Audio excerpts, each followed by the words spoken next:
Morning everyone, my name is Ankit Khar. Welcome back to my channel. Today we are going to cover 9th October current affairs session. आज session छोटा होगा बस कुछ election result से related ही news हैं, ज़्यादा कुछ इंपॉर्टेंट न्यूज़ नहीं है.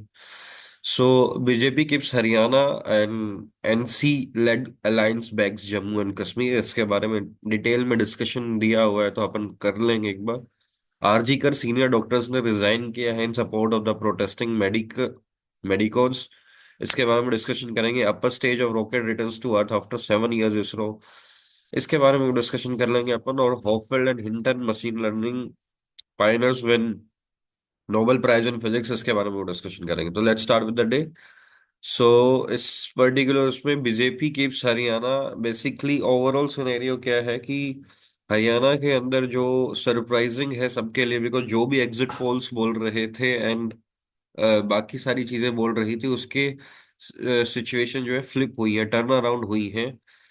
इवन सारे मीडिया रिपोर्टर्स और इवन इनिशियली मतलब up to 9 AM the things are this कि Congress is winning 60+ seats in Haryana and BJP is retaining only 20 seats. But as the time passes, then they just able to grab 37 seat Indian National Congress and the BJP able to grab 48 seats. इसके बारे में deep में discussion करेंगे. Jammu and Kashmir में अगर देखा जाएगा तो जम्मू आपको पता है हिंदू डोमिनेंट एरिया है. तो हिंदू डोमिनेंट एरिया के बेसिस पे जम्मू में जो डोमिनेट किया वो बीजेपी ने डोमिनेट किया है. और कश्मीर में जो इंडिया अलायंस है उसने डोमिनेट किया है. इसके बारे में डिस्कशन है, डीप में अपन डिस्कशन करेंगे. उसके बाद जो इवन दिल्ली से जो स्टेटमेंट आई है हरियाणा इलेक्शंस के लिए कि the assembly election results in Haryana are surprising against popular sentiment and can not be accepted. Congress ने बोला है after its third defeat in a row in the state. और Congress has not lost but was made to lose. One has not heard the last on the Haryana results. Jairam Ramesh ji ने ये बोला है. और there are some serious issues raised by the our candidates which we will raise to the election commission.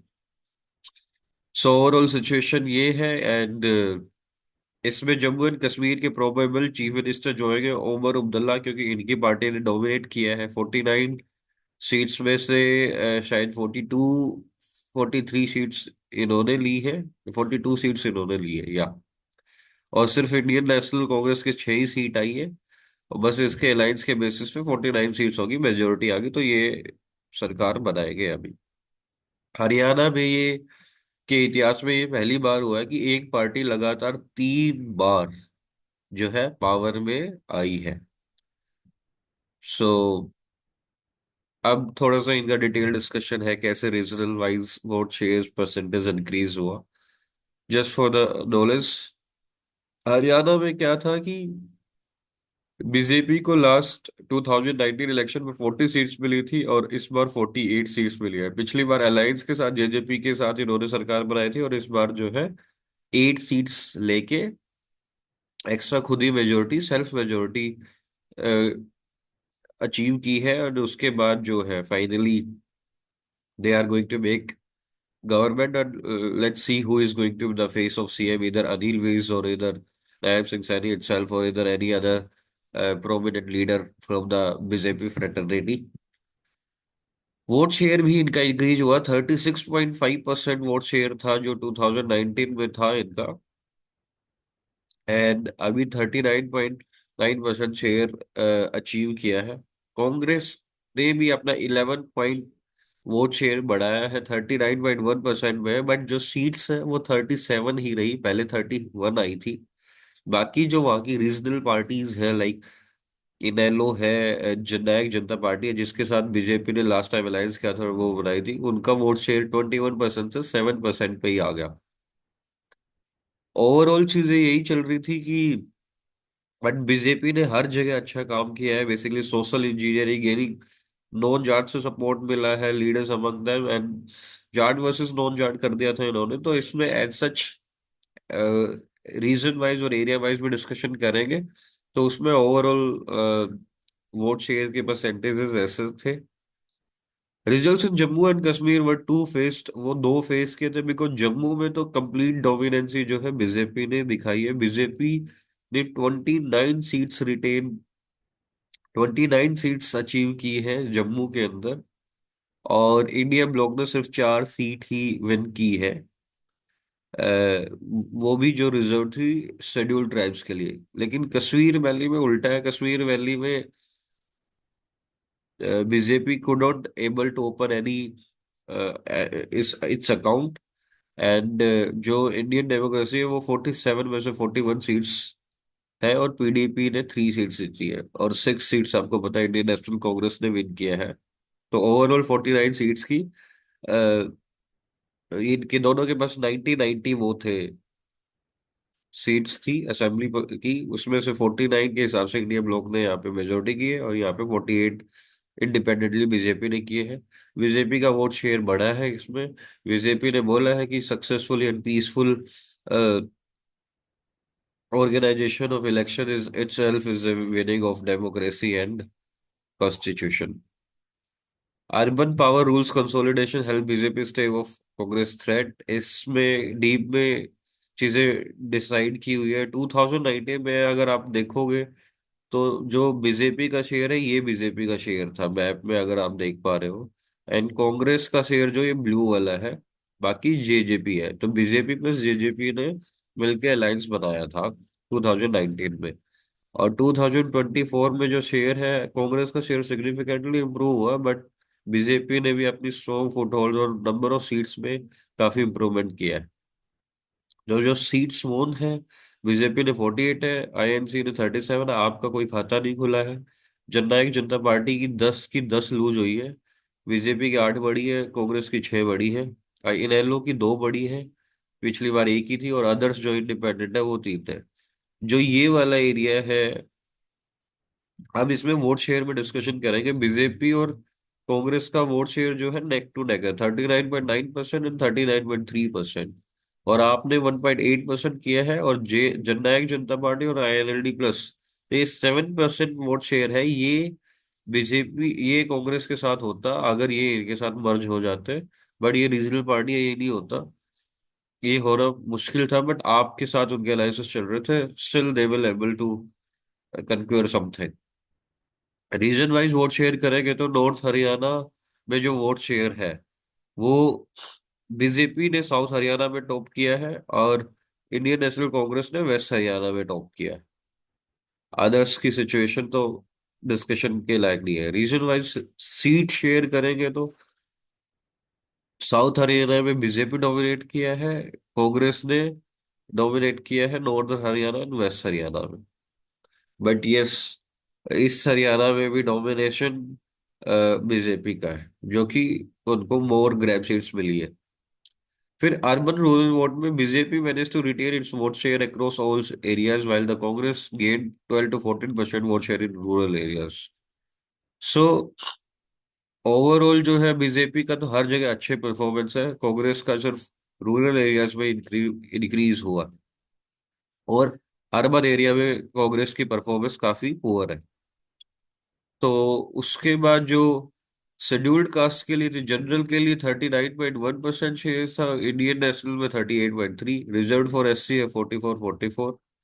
So agriculture और labour intensive area में जो है वो कांग्रेस को सपोर्ट मिला है।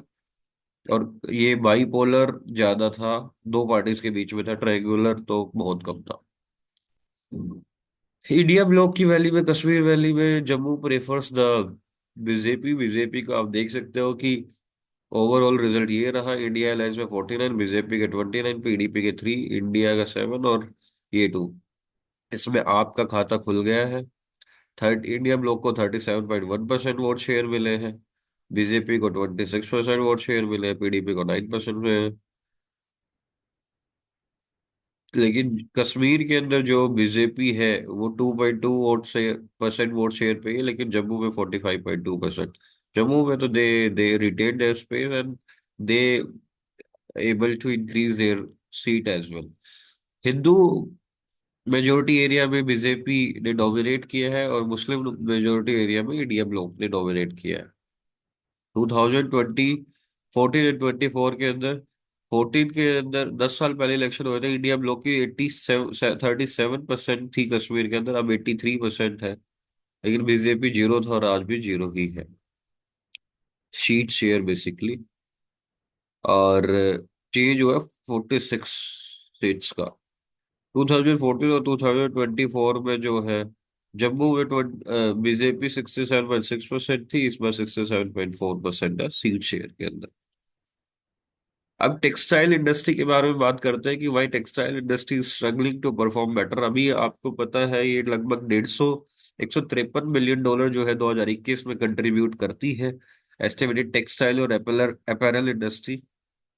इसमें से डोमेस्टिक बिजनेस ज्यादा करता है 110 बिलियन डॉलर, और बाकी 43 बिलियन डॉलर जो है वो एक्सपोर्ट में करते हैं हम। 5.4% शेयर जो है टोटल ग्लोबल मार्केट का शेयर है एक्सपोर्टिंग में इंडिया का। और ये 10% जो है sector contribution to GDP is close 2.3%। ये फाइनेंशियल ईयर 21 का डाटा है। और 10.6% जो कंट्रीब्यूट करती है जीवीए के अंदर फाइनेंशियल ईयर 23 के अंदर। Approximately 10 crore plus people are employed in the textile and garment units, and industry that has an 80% of capacity spread across MSME is sensitive to international development as it's strongly linked to global market. So ट्रेमेंडस growth जो है financial year 21-22 में post Covid के बाद 43.4 billion dollar का growth हुआ था। उसके बाद जो है स्लम्प हो रहा है 2020 लास्ट टू फाइनेंशियल ईयर में। सिचुएशन बहुत सही नहीं रही है बल्कि पथेटिक ही रही है, जिसमें जो तमिलनाडु है वो स्पिनिंग हब है। स्पिनिंग हब में 500 टेक्सटाइल मिल्स जो है वो क्लोज हुई है इन लास्ट 2 ईयर। और तिरुपुर में 40% जो नीटवेयर प्रोडक्शन डेस्टिनेशन है वो 40% का ड्रॉप किया है। इसमें बेसिकली दो चीजें हैं, just give me a second.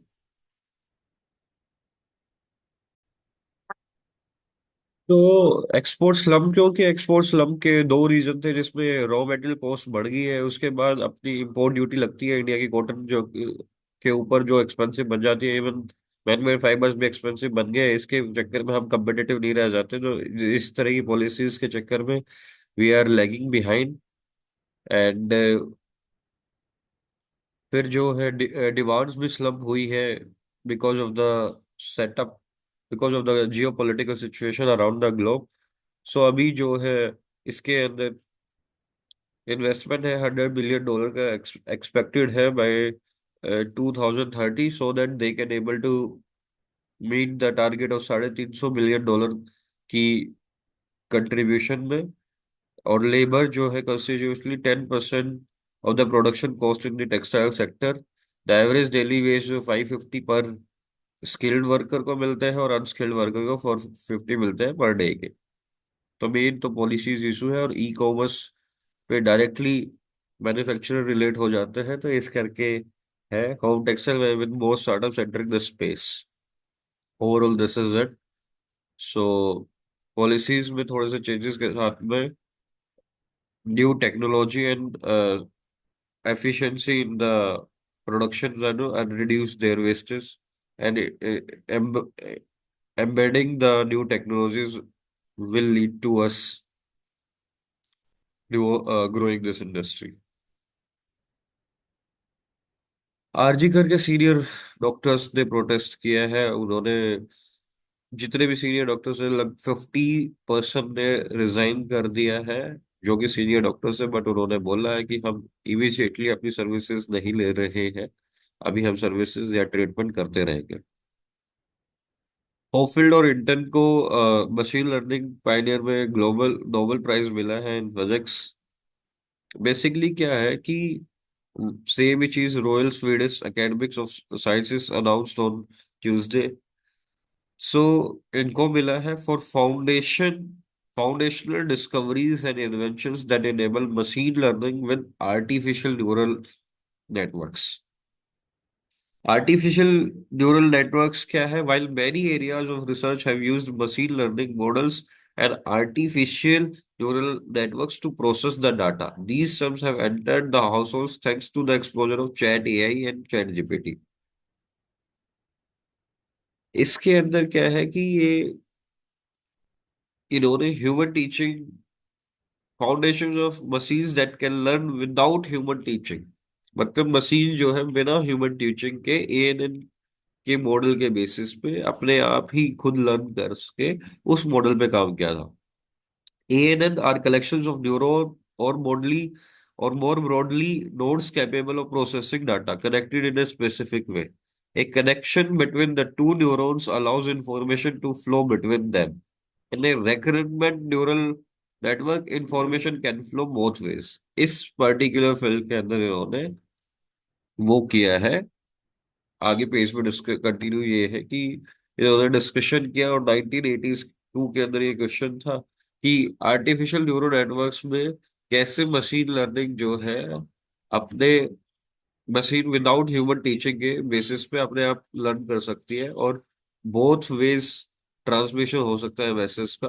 तो उसके ऊपर काम किया था इन्होंने ही। Made a breakthrough in 2000 by developing a learning algorithm for a modified ANN called ANN artificial neuro artificial neural network and called a restricted Boltzmann machine, जो इन्होंने फॉर्मेशन किया था। A layer of neurons could be trained as an RBM and multiple layers could be stacked, creating the first ANN capable of deep learning. और इसके अंदर he analyzed this in a model system which included biological ingredients. The paper laid the foundation of the use of the statistical physics methods and ideas in the neural circuit modeling. Overall, artificial neural network called a restricted Boltzmann machine, where layers of neuron could be trained as an RBM and multiple layers could be stacked, creating the first ANN capable of deep learning without human intervention. This amazing success have a large number of application even to the physics, chemistry, biology, medicine, finance, health, and many other areas. That's why they deserve it. ISRO ने 104 satellite 103 satellite जो है वो launch की थी 2017 के अंदर। वो वापस से रिटर्न आ चुका है आफ्टर 7 ईयर। PSLV C-37 से किया था, और इन्होंने international agency space debris coordination committee के कंप्लायंस के बेसिस पे ही किया है। इंडिया ने एलिमिनेट कर दिया है trachoma, says WHO। Trachoma basically एक बैक्टीरियल इन्फेक्शन है जो आईज को अफेक्ट करता है और पब्लिक हेल्थ प्रॉब्लम है। तो फाइनली इंडिया से ये जो है एलिमिनेट हो चुका है, WHO ने बोला है। Today's word of the day is a state comity, A state और एटमॉस्फेयर ऑफ हार्मोनी और mutual civility and respect. Thank you, have a good day.